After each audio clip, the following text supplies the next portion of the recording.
One of my favorite guys, Enes Kanter, Portland Trailblazer, pending free agent. You are so fascinating because you played with Durant, you played in New York, then you went to a small market in Portland, and it was a perfect fit.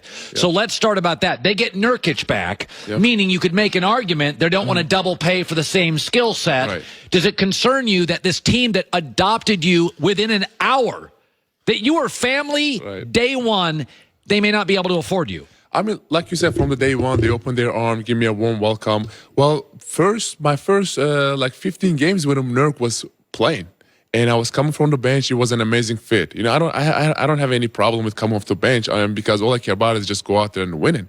So I mean, it's the decision they need to make, that if they can, you know, afford me or not. But I mean, everybody, the whole world knows that how much I love playing in Portland and how much I love the city. What was really nice this year is that Damian Lillard finally was a national story. Yes. He's been great in Portland.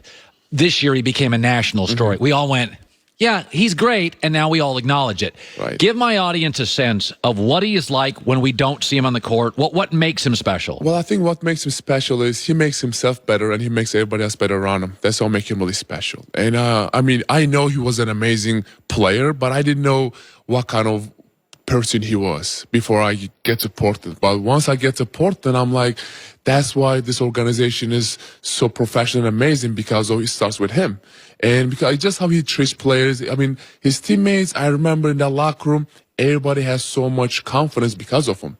And everybody feels so comfortable just playing with Dame because he's actually a very nice guy. Yeah. They always say you're as good as your star in the NBA. He'll set the tone for the locker room. If your star's a good dude, sharing, caring, and a hard worker, everybody else feels they have to work equally hard. That's exactly who he is, man. Yeah. All right, so let's talk about Kevin Durant. So you played, and we all change in life. Young Kevin Durant didn't have 2 titles. Young Kevin Durant isn't the Kevin Durant now. He has changed. He's evolved. He's still a little needy for me. I don't think he should go to New York. That's my takeaway. You played in New York. You know James Dolan. You know the dysfunction. Do you think he goes to New York, and how does it work if he does? But if I was him, I mean, don't get me wrong. I love New York. I love the Knicks. You know, I love the fans, MSG, and everything is cool. But I think I see him going to Brooklyn with Kyrie. Because, I mean, I know KD, and I know his personality and everything. The media might be a little harsh on him with New York. Because if you're KD, if you're going to the Knicks, if you're not winning, they're going to blame you. But I feel like I see him going to Brooklyn. I wish he went to Knicks. I wish he go to Knicks. But I think I see him going to Brooklyn. Do you think he could play well? I mean, why do you think he would give up all that money? Like, is he unhappy in Golden State? I would never say he's unhappy. Obviously, he would just want the title and everything. But I think all that injury stuff and everything, I think he's kind of a little mad at the Warriors. And well, I think Brooklyn will be a good fit for him. We talk about money on the table, so I want you to talk as a professional athlete. If Kawhi is my son or my client, I could never say, give up $50 million. I could never tell a professional, because I know the billionaire guy up top, he's not giving money back. Every penny. In fact, I think the billionaires at the top of these leagues love it when players feel loyalty and they got to get titles, and the owner's like, yes, I'll save more money. Could you give up $50 million guaranteed? Well, if I was in their shoes, and if I'm that caliber of a player, I'm gonna make that money of endorsements. So yes, if I am trying to win, I will give up that much money to go to a team where I can play and be happy and play basketball that I love. But because I know, if my team do good, I'm going to make that money from an endorsement. So winning's most important to you? To me, yes, winning is more important. When you're on a losing basketball team, is it a miserable life even though your paychecks are big? No idea, man. Tell me. I mean, I had a stretch with the Knicks with a whole month. We only got 1 win. And I remember I was seeing everybody, my teammates' face in the locker room. It was just, you know, that everybody worked so hard in their life for basketball. We were just not having fun. You know, the basketball that you love doing your job, you're just not becoming fun anymore. You just don't even want to go to practice because you're losing every game. It was just so frustrating, and it was just so bad. But I think everything's so with winning. You know, I just once I get to Portland, man, I was like my life changed. You know, I was just a different person, not a player. I was a different person. You're happier. Happier, yes. So didn't you do a fasting during the playoffs? Yes, I did. Okay, so I got to ask about this. So you didn't eat anything or drink anything. Okay, for how long? Especially because we were in Portland, it was 17 hours. Okay, so was there a game that day? Yes, it was. Especially it was in Denver too.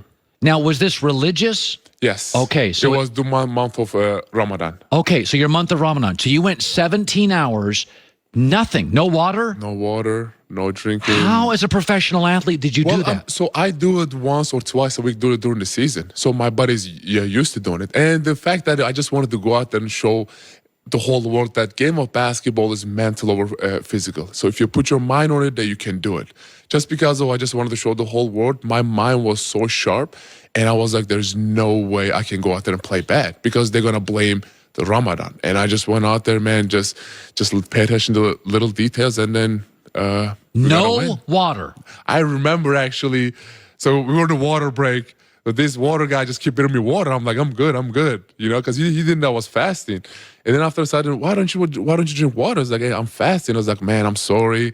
And I remember my teammates were drinking waters and Gatorades, and right next to me, I'm like, man, that looks good. But you know what? I was like, I was looking at the time. I'm like, I was keep asking the trainer. I was like, how many hours left? It's like 2 hours left, 1 hour left. I was like, okay, you can break your fast during the halftime. So I was just eating some like peanut butter and jelly sandwich, some bananas, and it was fine. Good for you. Mental strength. Okay, so I heard a terrible thing. I love Zion Williamson. Okay. He can pass. He's big. He's strong. I think he's got a magnetism. Okay. You think he's overrated? Just say it. You can say it. Okay. I kind of feel like he's overhyped. I feel like he's Julius Randle with hops. He's Julius Randle with. That's how I believe. By the way, you're not the first person who said that. Yes. Oh, well, some players are even like scared to say it, but you know me. You know, I'm not scared to say anything. So Julius Randle, but more vertical. Well, yes. There you go. That's exactly how would you defend him? Oh, well, I would just defend. I would just let him shoot. You know, but if he developed his shot, he's definitely could become a Hall of Famer. But I mean, it's all in his hand. He just needs to put the work in and just go out there and just to show the whole world. You know, it's interesting. You played Denver and beat them. Yes. Denver was really young. Very. Toronto won the final. They were really old. Mm-hmm. I think there's incredible value to players 29, 30, 31 in this league. Right. I think it's a man's league. In fact, I'm a big believer that college kids should stay in college for 2 years for mental growth, physical growth. A lot of these guys come in after 1 year, they fall apart physically. They're dealing with you, and you're 35 pounds heavier and stronger than a college center. So when you look at all these veterans and you watch the draft, how do veterans like you've been in the NBA now, it'll be your 9th year. Mm-hmm. How do you look at rookies? Oh, man. Just to abuse them on the floor? Yes, we cannot wait for him to come to the league. And just because of they hype him so much and they this and that, and they're a rookie, they are already saying, oh, he's going to become a Hall of Famer. He hasn't played a minute in NBA court yet. So they were just hyping him so much. I feel like us veterans just cannot wait for him to just go out there and play against them. And whenever we play against them, I was like, okay, welcome to the man's league. I love what Kobe Bryant said is NBA, no boys allowed.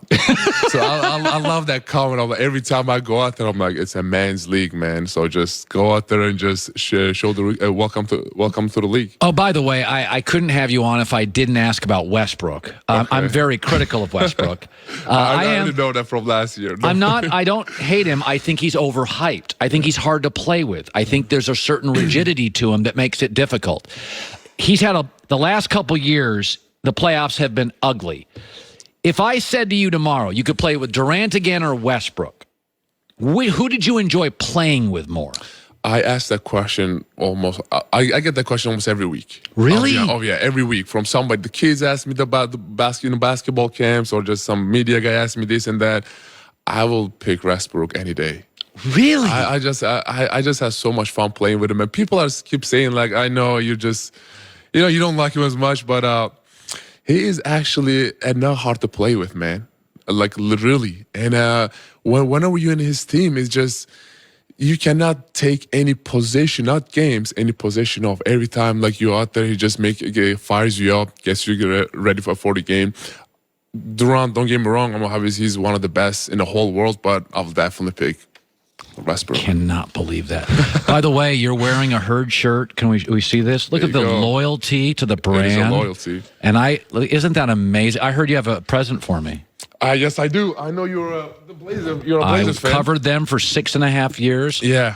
And I've always been called a zero, so you got me a 00. Doubles, yep, there you go. Thank you very much. No problem, my man. You are the best. There you go. Enes Kanter, good seeing you, buddy. I appreciate it, man. Thank you. Enjoy with the news.